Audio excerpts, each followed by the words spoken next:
Hi, my name is Mel from my Pilates UK, and I just wanted to share with you a little video on my favourite advanced Pilates exercises. I'm not saying I can do loads of them really well, so I'm going to try 1 or 2 repetitions to see how I get on. Okay, the first one I'm going to try is the neck pull. Sounds horrific, and we're not actually pulling the neck, but the hands are behind the head to give the illusion that we are actually pulling on the head, but we're not actually going to clasp them. The fingertips are just going to touch.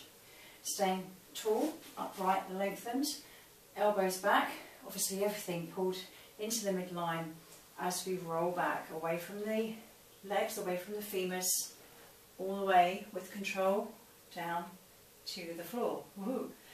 Taking a deep breath in when I get there, and as I exhale, lifting back up without a little bit of movement, trying not to move the elbows. And trying to keep the head in line with the spine, so we're not leading with the chin, but leading with the breastbone. And then back I go, keeping the feet firmly planted on the floor. Feel my abs going crazy. Take a deep breath in and exhale again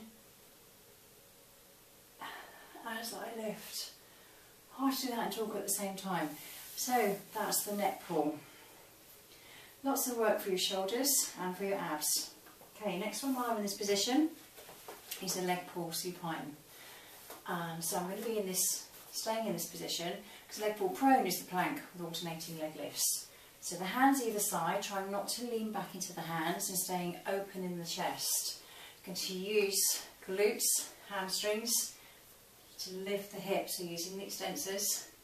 Staying in this position, holding it steady, trying not to sink into my shoulders. Using my scapular stabilisers, abs are switched on, and for an extra little bit of a challenge,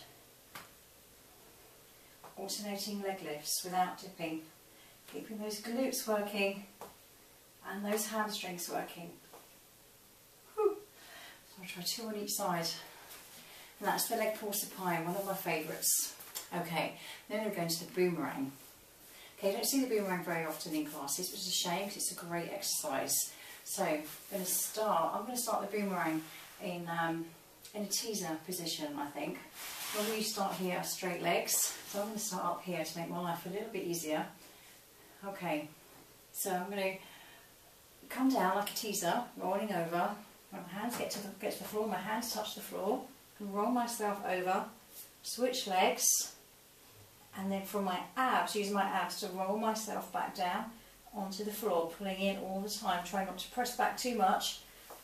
Coming up into our teaser position, lifting the arms, switching the legs, and then as the legs come down, I'm going to take the arms back behind me and then roll them over to the front.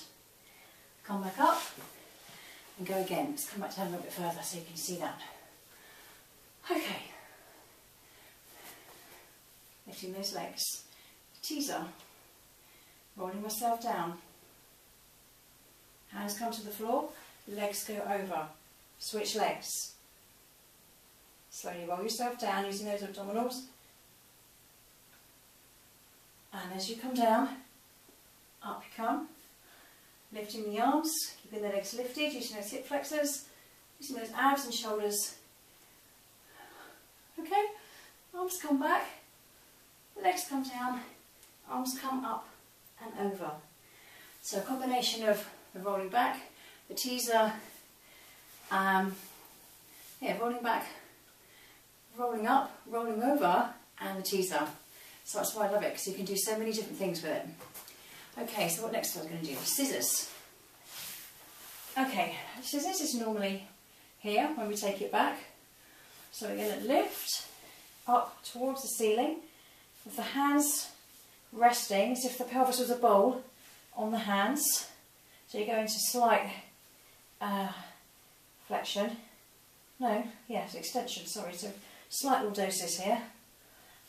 Flexing, taking the legs away from each other, coming back in and scissoring.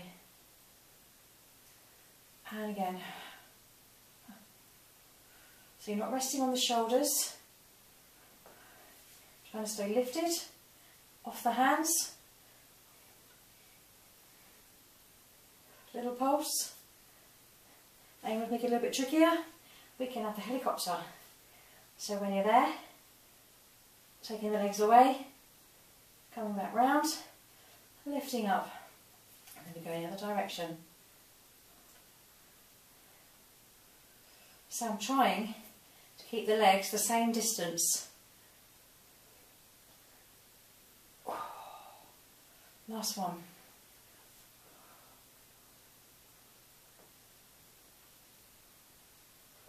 Whew.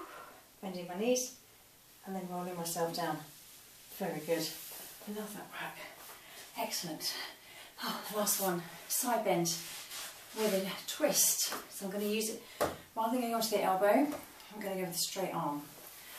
Okay, so coming into the side bend position, lifting up, coming all the way up, arms lifted above the head, trying to be in a straight line with the collarbone, coming through the gap with the arm, coming all the way back up into the side bend position, taking the arm behind you, twisting with that top hip, coming back and coming back through. You can also lift the hips up towards the ceiling, come back through, take the arm back up and over. Put the hair out of my face, you can see what I'm doing. I can also do the side bend in this position, lifting up, coming back down, lifting up, coming back down, making sure those arms are level. So arm side bend with a straight arm is quite tricky. And then adding that twist. Twisting it through, lifting the hips is another version. Coming back through, lifting it up and taking it over. Love it. Lots of lateral work, great for your obliques. And those shoulder stabilisers.